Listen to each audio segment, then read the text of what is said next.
अपने मंगेतर के चरित्र की परीक्षा लेने के लिए मैंने लकवाग्रस्त होने का नाटक किया और व्हील चेयर पर शादी में पहुंची। जैसे ही वह मेरी उंगली में अंगूठी डालने वाला था, स्क्रीन पर मेरी बहन के साथ उसके संबंधों के सबूत दिखने लगे। भीड़ में कानाफूसी शुरू हो गई। मेरी बहन मेरे सामने घुटनों के बल गिर गई, रोते हुए माफी मांगने लगी। मैंने उसे मेरे जूते उतारने का आदेश दिया और कहा, अगर तुम्हें मेरा मंगेतर पसंद था तो तुम्हें पहले बोलना चाहिए था।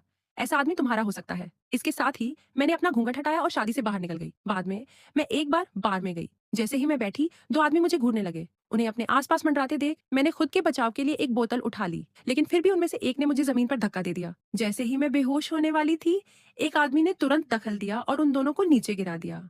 उसने मुझे उठाया और रिलैक्स करने के लिए अपनी सवारी पर चलने का न्योता दिया, लेकिन मुझे मोटरसाइकिल से गिरने का डर था। उसने मुझे आश्वस्त किया, मेरे होते हुए डरने की जरूरत नहीं है। फिर उसने मुझे मोटरसाइकिल पर बैठाया और हमें एक स्ट्रैप पटे से एक साथ बांध दिया। रात की हवा ठंडी थी और मैंने अपनी सारी भावनाएं बाहर निकाल दी।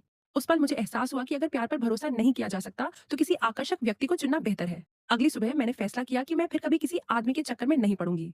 मैंने $10 मिलियन का एक ब्लैक कार्ड निकाला और उसके सामने रखते हुए चेतावनी दी कि वह मुझसे कभी संपर्क न करे, वरना अंजाम भुगतने के लिए तैयार रहे। बिना पीछे मुड़े मैं वहां से चली गई।